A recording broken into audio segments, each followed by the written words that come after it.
What's up, it's your boy 50 Cent. FightFan.com in the house. It's going down right here.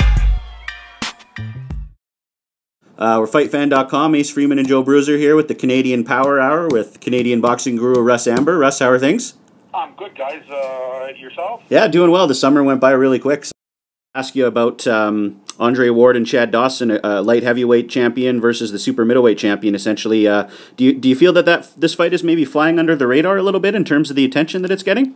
Yes, I'm amazed that this is coming up in what's today? Tuesday, Wednesday, Thursday, Friday, Saturday, 4 days. Right, a short week, yeah. The fight's happening and nobody knows about it. You know, it is virtually, like you said, flying under the radar, and I'm amazed at that. You know, obviously a lot of the attention is placed on Martinez and Chavez, but this is another great matchup between two very, very talented and very, very gifted fighters, man. That it's and it seems, I guess maybe because it's happening on the West Coast or something in Oakland, that's why there doesn't seem to be a lot of East Coast media playing this up. But it's a shame because you know, it's going to be a hell of a fight. I think it's going to be a great fight.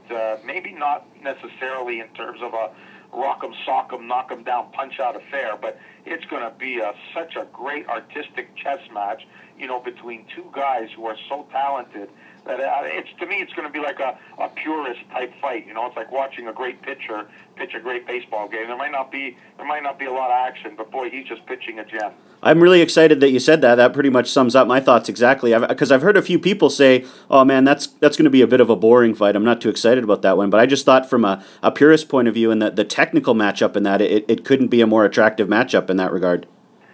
You know, there's a lot of people who say, "Oh, it's boring," because basically they just want to see a blood fest, right? Right. We'll look beyond that and see the beauty of the art. And I think that, you know, in both Andre Ward and Chad Dawson, you're probably talking about two of the most complete fighters in the game, and where they can do everything. Every punch they throw is textbook perfection. Their positioning is textbookly perfect. Their movement in the ring, perfect. Footwork, perfect. You know, everything that they do is a way that you would want to teach a fighter to fight. Textbook perfect. They are as good in everything they do, it doesn't matter what it is, as anybody in the world. And to me, that says a lot. And I mean, the only knock is that neither one might be a huge one-punch knockout artist. You know, that's probably the only thing that they don't have going for them. But anything from infighting. I mean, Andre Ward is as good an infighter today as there is in the world, and he probably is as good as at any time. You know, he could have competed with anybody on the inside. A great inside fighter, great on the outside, can switch right-handed to southpaw. Dawson is a dominant southpaw with a great jab, great long-range punching, great range of motion, great sense of distance. I mean, his stance is perfect. I mean, you know, it's like I said, two of the most gifted guys in the game today.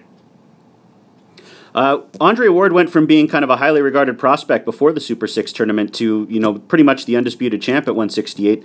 What would you like to say about, you know, where he's come in the last couple of years, and do you rate him up there with the best in the sport at this point as well? Guys, I know it's been a while since In This Corner has been on the air, but, you know, back in the day when he emerged and started taking on guys, and when he fought Edison Miranda, I remember specifically at that point saying this guy is as good as anybody in the game, and I would put Andre Ward up against any pound-for-pound guys. He can do it all. To me, as far as I'm concerned, he's one of the most versatile fighters in boxing today. He can fight equally as well on the outside and box you from a distance, or fight you on the inside and box you on the inside. He can go right-handed, southpaw. To me, one of the most complete fighters in the game and one of the most versatile fighters in the game. So I've had Ward on my radar for a long time, and I had the pleasure of calling his gold medal victory in Greece and calling his fights in Greece, and you know, it was a thrill to watch him then. And he did it at 178. You know, he kept getting into the ring and was the visibly smaller guy every time he stepped in, and he handled his opponents with ease, and he dominated. Like there was nothing even close on his way to his Olympic gold medal win. So I think he's just an outstanding fighter, a great, great gifted fighter. Russ, he's obviously very well-rounded, and as you said, very versatile. But if you had to say, does he have a flaw, I guess? Is there anything we could look at and say, here's something that could be exploited, or what would be his weakness? Outside of the fact that he's not a huge puncher, I don't see a visible weakness in him. And I haven't seen anybody on his road all the way through the Super 6 and to where he is today. I haven't seen anybody who has exposed him in any way in having a weakness, nor have I seen anybody even put together 2 or 3 good rounds against him. Yeah, that's true. I haven't seen it. So when you're that perfect, it's very hard to find weakness. We wanted to ask you a little bit about a good friend of yours with Iceman John Scully, and I thought it's been a tremendous relationship with him and Dawson, because if there's one thing I could maybe say about Dawson in a bit of a negative aspect, it's that sometimes he seems to lack a little bit of motivation to get the most out of his talent, and we noticed in the Hopkins rematch, Scully was really good at lighting a fire under him. Do you see that as being a very good fit, and do you think that's a big factor for Dawson going into this fight? Yeah, absolutely. Dawson, in my opinion, has never looked better than when he has been with John Scully.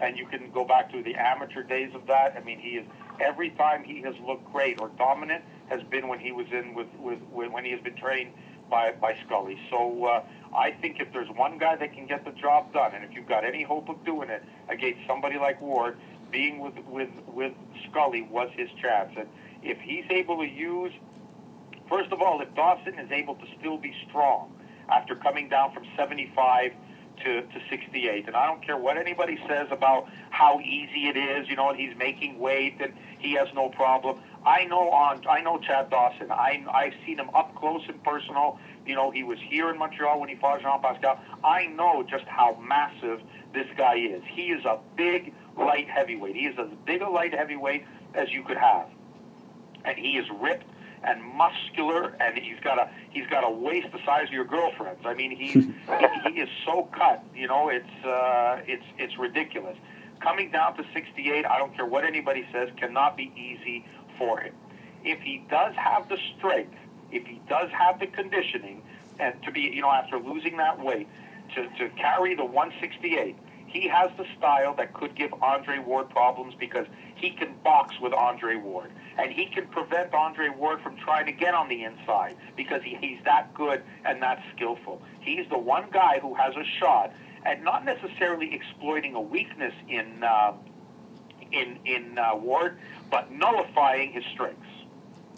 Actually, Dawson brought this up in their conference call, and I thought it was a really good point. He said that a lot of people talk about Andre Ward's ability to adjust. He said, I've fought everyone from Adamak to Tarver to Johnson to Hopkins, and I can adjust really well also. Do you think that's something that's maybe being underlooked in the fight? Well, it wasn't underlooked by what I just told you. I right. told you at the start of this question that these are the two of the most versatile guys in the game. So I'm not underestimating Dawson's ability to adjust at all. Excellent.